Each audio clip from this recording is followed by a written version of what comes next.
So in part 2 of this chemistry lecture, we're going to look at inorganic versus organic molecules, and then we're going to discuss ones that are important that are inorganic for us as well as organic. So inorganic molecules are associated with non-living matter, whereas organic molecules are associated with living matter. The size of inorganic molecules tend to be smaller than organic molecules. Organic molecules tend to be larger. The bonds that are found in inorganic molecules are usually ionic. There are some exceptions like you see in water and carbon dioxide. The bonding type found in organic molecules is covalent. In organic molecules, the chemical composition lacks carbon with hydrogen. So you will not find carbon and hydrogen together in an inorganic molecule. But in an organic molecule, you're going to find carbon and hydrogen together. There's always a carbon backbone with hydrogens attached. So here's another little quiz of inorganic versus organic. So if it's H2O, it has hydrogen, but it does not have carbon, therefore it is inorganic. Our next example is C6H12O6, which is glucose. Is it organic or inorganic? Since it has carbon and hydrogen, it is organic. We then have carbon dioxide, CO2. It has carbon but no hydrogen, so it is inorganic. NaCl has no carbon or hydrogen, so it is inorganic. And CH4, which is methane, would be organic. It has carbon and hydrogen. Now guys, both organic and inorganic compounds are vital to us as living things. They are vital for our cells to survive. So we're going to talk about the inorganic compound of water first. Now water is vital for life. The volume of cells and body fluids comprised of water is approximately 55 to 60%. This means that majority of your body is composed of water. Now water has some distinct properties that are very helpful for survival. One is that it is a solvent. It has the ability to dissolve things. These things are called solutes. So when we add a solvent like water with its solutes, this is what creates a solution. So H2O plus salt is going to create salt water. Now this is really important for transporting. When we want to transport stuff from point A to point B, if it can dissolve in water in our blood, it's going to be easier to do this. Now, so this is not just salt. This could be glucose. This could be waste products. It could be gas. There's a number of things that could be dissolved into water. Molecules also are going to be considered either hydrophobic or hydrophilic. If they are hydrophobic, they are considered water-fearing molecules, meaning they don't like water. These are going to be things like lipids, like fats. They don't mix with water. They are non-polar molecules. This is like when you try to add oil and water, you mix it together. It may look like it mixes, but then it's going to separate. This is because oil is hydrophobic. On the other hand, molecules that are hydrophilic are water-loving. They like water, which means they'll dissolve in it. Salt is an example of a hydrophilic molecule.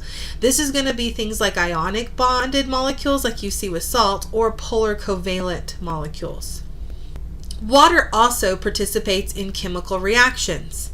It does what we call a dehydration reaction, where water is an output. Water gets removed in this type of reaction. So if we look at the example here, we have a monomer, which means a one piece plus another one piece, and so on, creates a polymer, which is a many piece substance. And so because of this, we're going to see water is removed in the process. This is a synthesis reaction because we are building the product, and water is removed. Here is going to be where the water gets removed in order to create the polymer. On the other hand, hydrolysis, hydro means water, lysis means to split. This is where water is going to be put into the reaction. Water is going to be used in order to split the bonds. So we're going to take a bigger molecule and split it into smaller pieces with the use of water.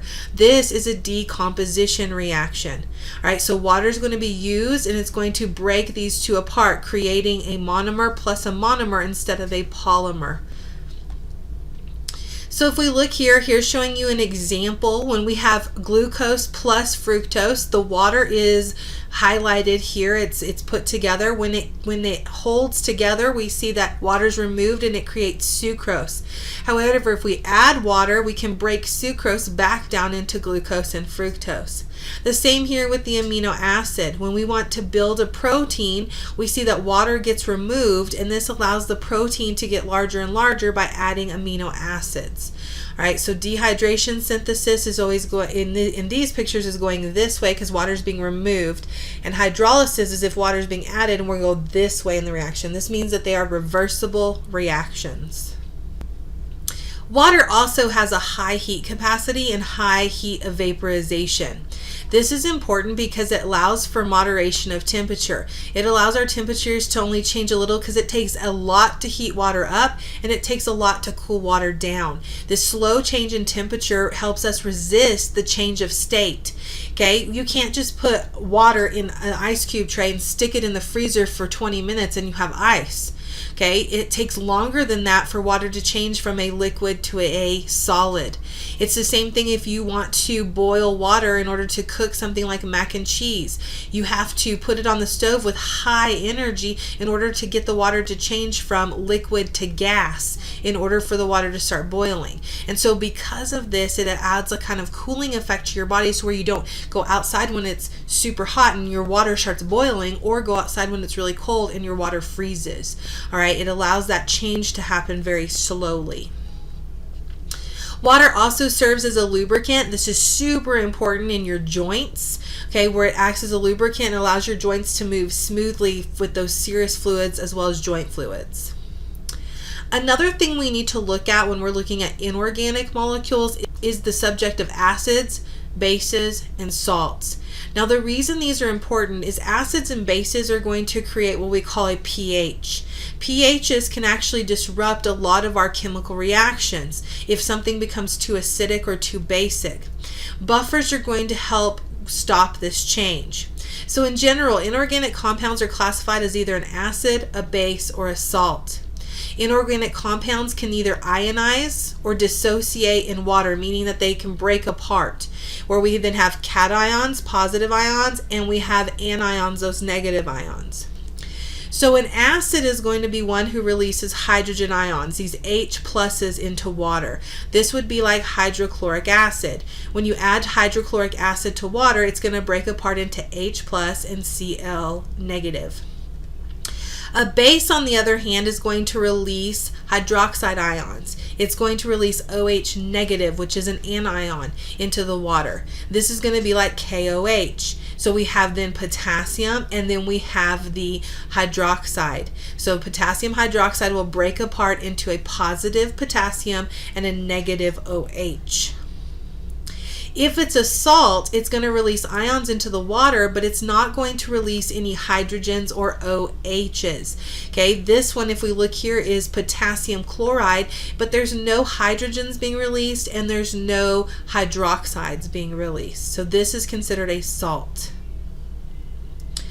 Now, your body must maintain a dynamic acid-base balance, which is measured using this pH scale.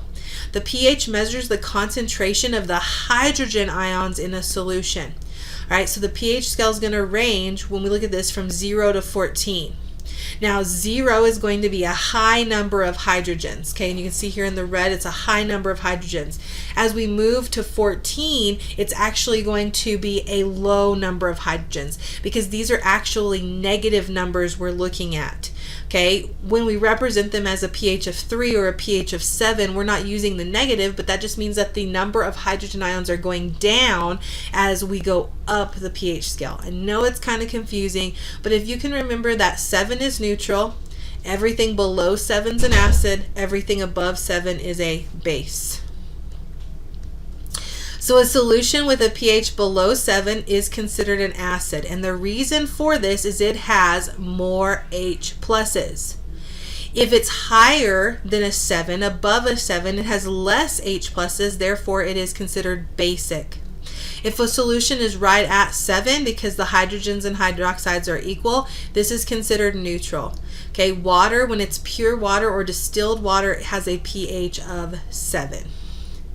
Now, as pH decreases, the concentration of ions increase. This means they are inversely proportional, meaning they're opposite. If the pH goes down, the H plus ions go up. Okay, so the closer we get to 0, the more hydrogen ions we have, and vice versa. Okay, so they're opposites. But when we look at this, guys, when the solution of the pH changes from 1 to a 2, it doesn't just move up 1 point, it actually moves up 10 times more. All right, because if you looked back at that first chart I showed you, it was 10 to the 0, 10 to the -1, 10 to the -2. This means that each of these steps from 1 to 2, 2 to 3 are 10 units. It's 10 times. So if a solution moves from 1 to 2, it's going to be 10 times less acidic. If it moves from 1 to 3, it's 10 times 10, which is 100.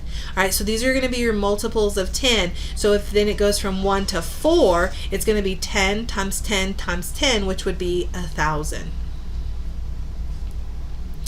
All right, so I have a table on here of some pH values of selected substances, and we're going to look to see if they're acidic, basic, or neutral. So if we take a look here at blood, find blood on the list. The blood is 7.35 to 7.45. Would we consider this acidic, basic, or neutral? Since it is higher than 7, it is slightly basic. Okay, 7 is neutral. Even though this is very close, it is still slightly basic. The next one is the gastric juice. When we look here, this is going to be found in your stomach, and this has a pH of 1.2 to 3. This is going to be acidic. On the other hand, if we look for urine, urine can be anywhere between 4.6 and 8. This means it can be acidic to basic depending on its composition. The last one here is bile. When we look at the bile, this is created from your liver. It has a pH of 7.6 to 8.6, which means that it is basic. Now, a buffer is going to help resist changes in the pH. This helps make sure your body stays in homeostasis. Carbonic acid or bicarbonate buffer is one of these that your body uses. This is going to be a weak acid and a weak base that can help neutralize stronger acids and bases. This is really important when we talk about digestion, because in your stomach you have all the stomach acid that's helping you digest your food. But when that acid and food mixture moves from your stomach to your intestine, we don't want that acid to burn through your intestine, so we need to neutralize it. This is where we would use a bicarbonate in order to do this, and in this case that bicarbonate would come from the pancreas. Alright, so now we're going to look at the organic compounds. We talked about the inorganic with water and then acids and bases. Now we're going to focus the rest of this lecture on organic compounds. Organic compounds have a carbon skeleton with functional groups added to them. And these organic compounds are going to be divided into 4 main categories. These include carbohydrates, proteins, lipids, and nucleic acids. Now, in order to make or produce these, as well as break them apart, we're going to see those 2 general reactions that we've seen already. So dehydration is where we're going to remove water, and it's a synthesis reaction, which means we're going to build things. So this is where we're going to take the small building blocks of like a sugars, and we're going to make a complex sugar out of it. Okay, so we're going to build it. The hydrolysis is going to add the water, which is going to break bonds apart. This is a decomposition reaction, and this is where you're going to take in a larger molecule like a complex carb, and we're going to break it into the smaller pieces. When we're looking at larger molecules, we have to know that they are built from something smaller. These smaller building blocks are known as monomers. Now, the building block for polysaccharides or complex carbohydrates are what we call monosaccharides. Mono means one, poly means many. Monosaccharides are your simple sugars. For the polymer of lipid, like triglycerides, fats, oils, phospholipids, steroids, the building block for those are considered fatty acids and glycerol. Now, this is a general look at it. They can be more complex, but in this case, we're going to say they're fatty acids and glycerol. Proteins, there's such a wide variety of different polymers that can come into play in proteins, but the building blocks of proteins are amino acids, no matter what type of protein it is. And the nucleic acids like DNA and RNA, their building block are called nucleotides. Now we're going to take a closer look at each of these categories. We are going to start first with the carbohydrates. Carbohydrates are going to be made out of carbon, hydrogen, and oxygen. All right, so you can see here that it's the CHO, CH2O. Now, this has a little N on the outside because N can mean I can add a number to it. This means if the N is 5, I would have C5, H10, O5. Okay, because if I have 5, I have to distribute it through, and 5 times 2 is 10. This means that when we look at a carbohydrate, it typically has a 1-to-1 ratio.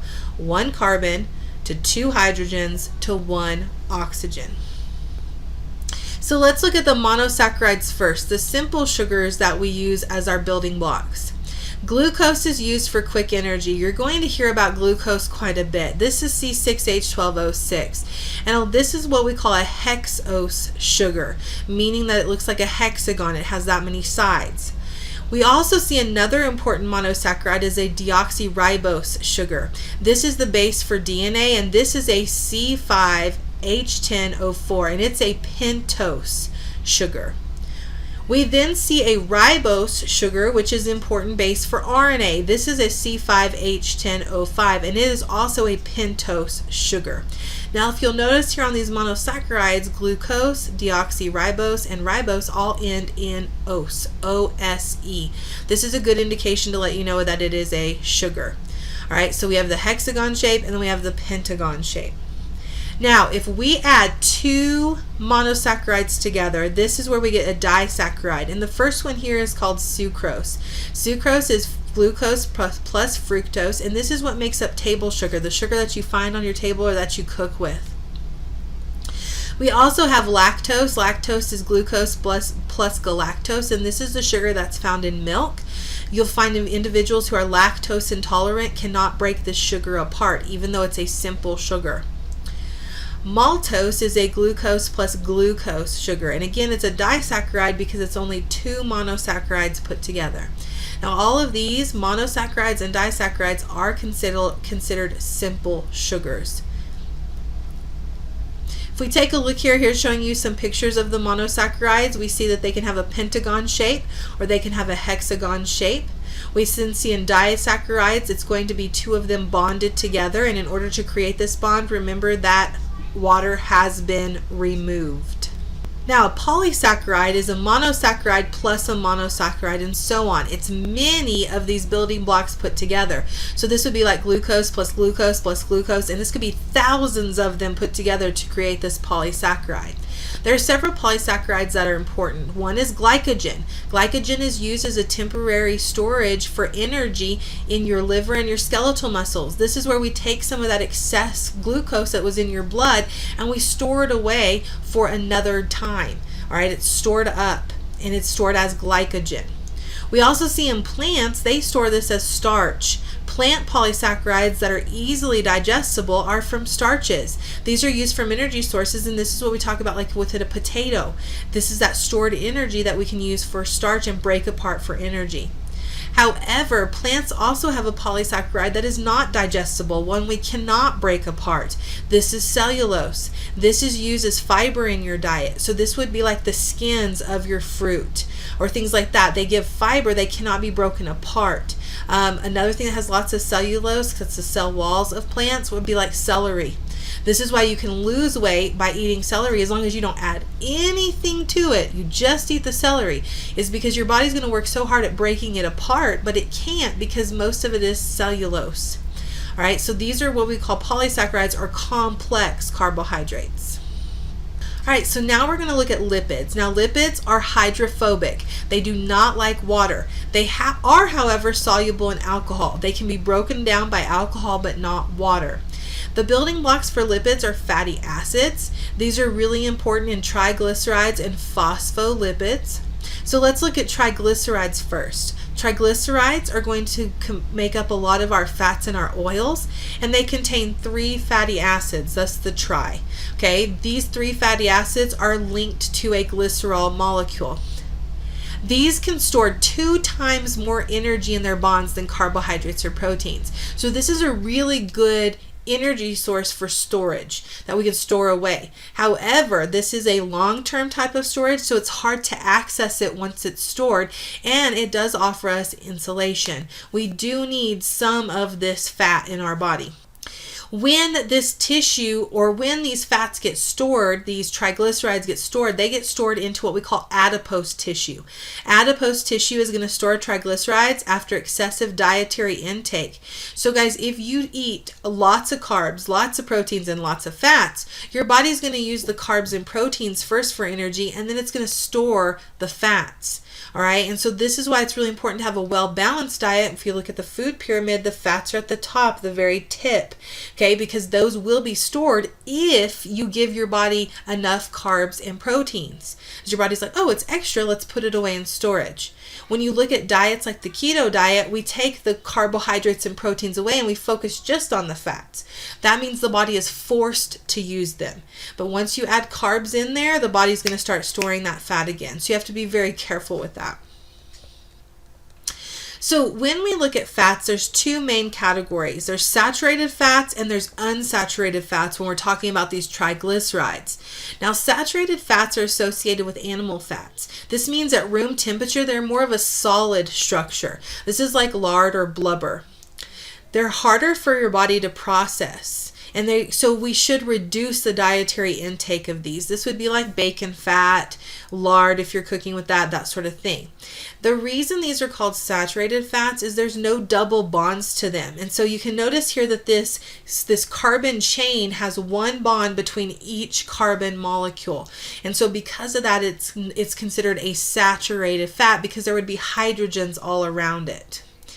Unsaturated fats are associated with plant fats. These are found at room temperature in a liquid form, like corn oil, peanut oil, olive oil, things like that. These are better for your diet because they're easier to break apart.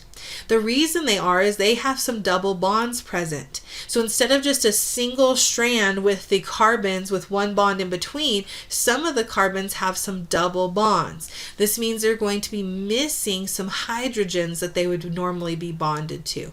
This causes most of the time these triglycerides to bend, and this is why they're more liquid at room temperature. All right, so if we look here, here's a triglyceride or a fat molecule. We can see that the glycerol is here on the side in the blue, and then we have 3 fatty acid chains. Now looking at each chain though, each chain has a little bit different structure to it. However, we can determine whether that chain is saturated or unsaturated. So in the top one, we can see that there are no double bonds, therefore it is a saturated fat. The second chain, again, if we look across here, has no double bonds, therefore it is also a saturated fat. The last one here has some double bonds, and see how it's bent? This tells you that it is a unsaturated fat. So you should be able to look at a picture or based on the definition know if it's a saturated or unsaturated fatty acid chain. Another really important fat that we need to talk about are what we call our phospholipids. These phospholipids are really important because they have very unique characteristics. Okay, they are amphipathetic, meaning that they have 2 areas to them. The top area, when we look here at the phospholipid head, is polar. It likes water. It's attracted to water, therefore it is hydrophilic. On the other hand, the fatty acid chains that make up the 2 tails, they are hydrophobic. They do not like water. So when you add phospholipids into liquid, they will form what we call a bilayer. The head's on the outside with the tails in between. This is so that those fatty acid tails are protected against the water. This creates a natural barrier. So the head is polar and it's hydrophilic. The tails are nonpolar and they are hydrophobic. Another fat that is important are steroids. Steroids are 4 fused carbon rings. They kind of look like honeycomb in their structure. And some examples of these are like cholesterol. Cholesterol, guys, you do actually need, but you do not need it in super high amounts. These small amounts of cholesterol are super important for your plasma membranes. Okay, the membranes that separate the inside of your cell from the outside of your cell. Another thing is hormones. Some of our hormones are steroid based. These are estrogen, testosterone, and cortisol. So we have to have some of that cholesterol coming in order to modify them into hormones.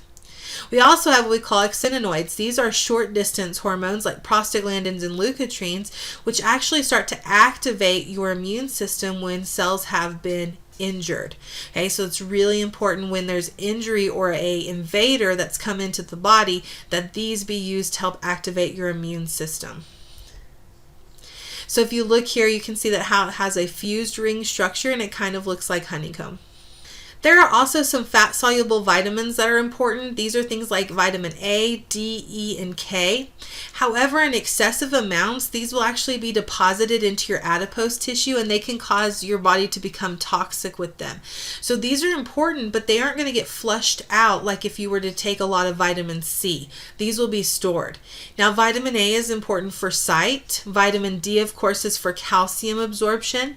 E is really important for your skin as well as an antioxidant, and vitamin K is important for blood clotting. You need vitamin K in order for your blood to clot properly. All right, so now we're going to move on to the proteins. Proteins have a very diverse function to them, which means that, remember, structure is directly related to function. So some proteins are structural in their functions, some are regulatory, some are going to be transporting stuff. So it depends on their type. So some of your structural proteins are like your collagen and your keratin. These are proteins that help keep your skin more tighter. This is why you hear about collagen injections. It helps tighten up the skin because collagen is a natural protein that helps with structure. Hormones are going to be a regulatory protein. Some proteins that help with movement that are contractile are actin and myosin. These are found in muscles, and we're going to learn about how they pull and contract and pull your muscles together. Others are for defense, like your antibodies. We also see others are going to be helpful in transport. Hemoglobin is a protein in your red blood cells which helps you transport oxygen. And then some are going to act as enzymes. They're going to catalyze and speed up those chemical reactions like we talked about in the part 1 lecture for chemistry.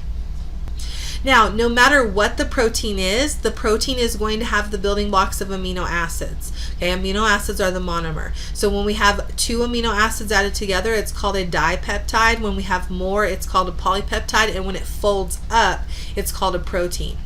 There are 20 different amino acids, and the amino acids get named based on their R group. So all amino acids have this general structure that you see here. They have an amino group connected to a carbon, which is connected to a carboxyl group. This is why they get the name amino acid. They will also be connected, that carbon will be connected to a hydrogen, and then it'll be connected to the R group. The R group is different for each of the 20 amino acids. All right, so this is the basic structure, but the R group is different for each amino acid. So if you take a look here, guys, this is a diagram that shows you all 20 of the different amino acids. The R group is shaded. So some of the R groups are super simple, like you see in glycine, where it's 1H. However, if you go down here to lysine, it's a huge chain that's added to that R group. Okay, so it depends, and each of those R groups is going to determine what kind of amino acid you're looking at out of those 20. So when we add one amino acid to another amino acid and a bond is formed, this is called a peptide bond. So a peptide bond is between amino acids, and it's due to dehydration synthesis. Now remember, dehydration synthesis is where we're pulling water out. So if you look here, the water is highlighted. We're going to pull that water out and a bond is formed. This bond is a peptide bond. Once we have formed a lot of peptide bonds and we create what we call a polypeptide chain, it can then fold into a protein. Now, if you'll recall from biology, when you've taken biology, proteins have to fold into a certain shape in order to work. So the primary structure of a protein is what you see here at the top, which is the string of pearls. The string of pearls, each pearl is an amino acid, and the string is a peptide bond. We build that polypeptide. Then it moves to the secondary structure. The secondary structure is where we're going to take that string of pearls, and then we're going to see parts of it wound up into a helix.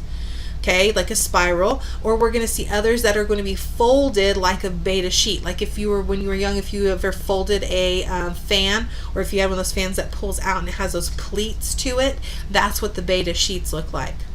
Once that is done, it can then fold into a tertiary structure. This is number 3. This is also known as the globulin structure because it's all just globbed together. If you look here, it doesn't look like it has any kind of structure to it. It's just kind of like folded up. However, this is what makes the protein functional. Some of the proteins have to move to what we call a quaternary stage, which is the 4th stage, where we add multiple tertiary structures together. In this case, it's showing you 2 purple tertiary structures added to 2 pink ones, and that's what makes the protein functional. Now guys, we can actually reverse this process by increasing the pH, decreasing the pH, increasing and decreasing temperature. This is why homeostasis is so important, is if homeostasis gets disrupted, these proteins can unfold and they no longer can then do their job. They become unfunctional because they become what we call denatured.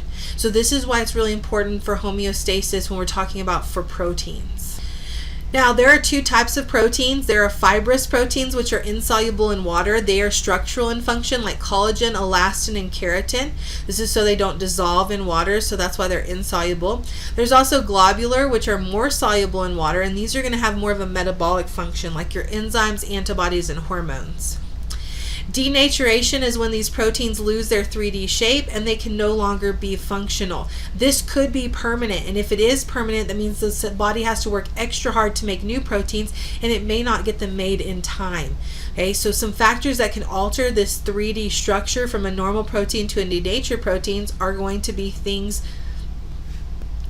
They're going to move the structure from the tertiary to the secondary, and these are going to be things like temperature, pH, and ion concentration.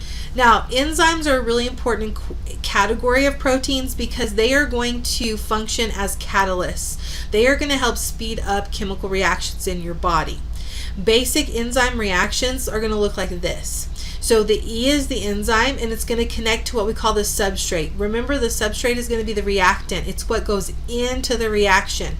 This creates an enzyme substrate complex.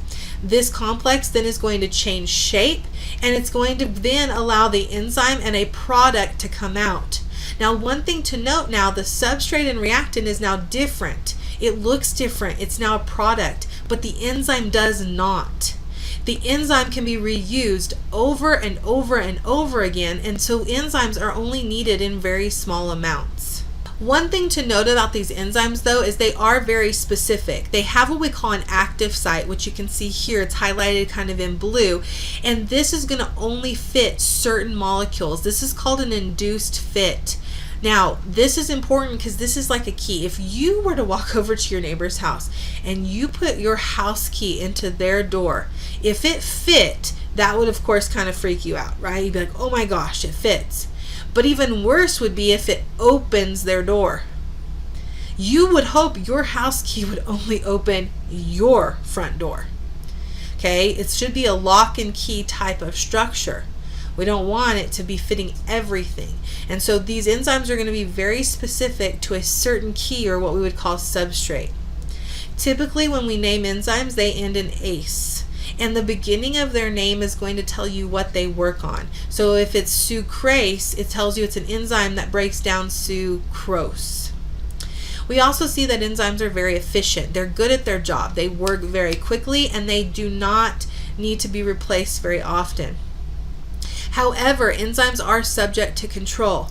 If there's not enough substrate, then we don't want the enzymes to constantly be trying to work. That's a waste of energy. So we would want to turn those enzymes off. But when the substrate comes back and is present, we want the enzymes to turn on. So there is some regulatory stuff that happens with these enzymes. So if you look at this picture over here of this enzyme, we see that the substrate goes in as sucrose as well as water. The enzyme does its job, and the products are going to be glucose and fructose. Is this a dehydration or hydrolysis reaction? Since the molecule was broken apart and water was added, this is a hydrolysis reaction.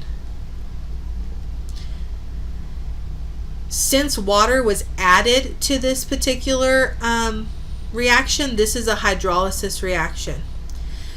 On the other hand, is this a synthesis or a decomposition reaction? This would be a decomposition. If the molecule was broken apart, there's more products than there were substrates or reactants. The last group of biochemicals we want to talk about are nucleic acids. The basic structure of a nucleic acid is a nucleotide. This is its monomer or building block. When we look at a nucleotide, it's going to have what we call a phosphate group. It's going to have a sugar base. The sugar base will either be deoxyribose or ribose, depending on if it's RNA or DNA. We also see it's going to have a nitrogenous base. Now, a nitrogenous base is going to be either represented with a C, A, G, T, or U, and this is based on what kind of base is added.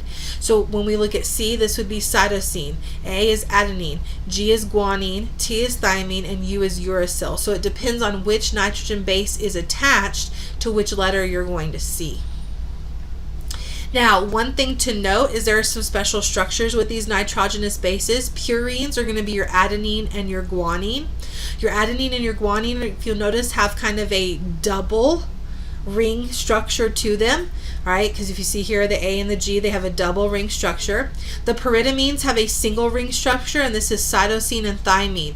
And guys, I highlighted here the Y, and that should help you remember that the pyridamines with the Y are going to be cytosine and thymine. So let's do a quick comparison of deoxyribonucleic acid and ribonucleic acid, DNA and RNA.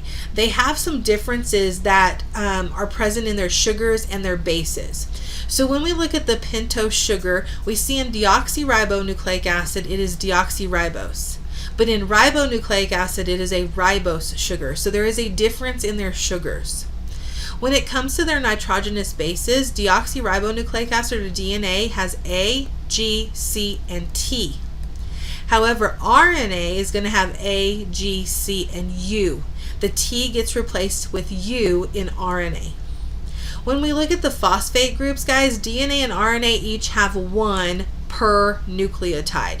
All right, so that is the same.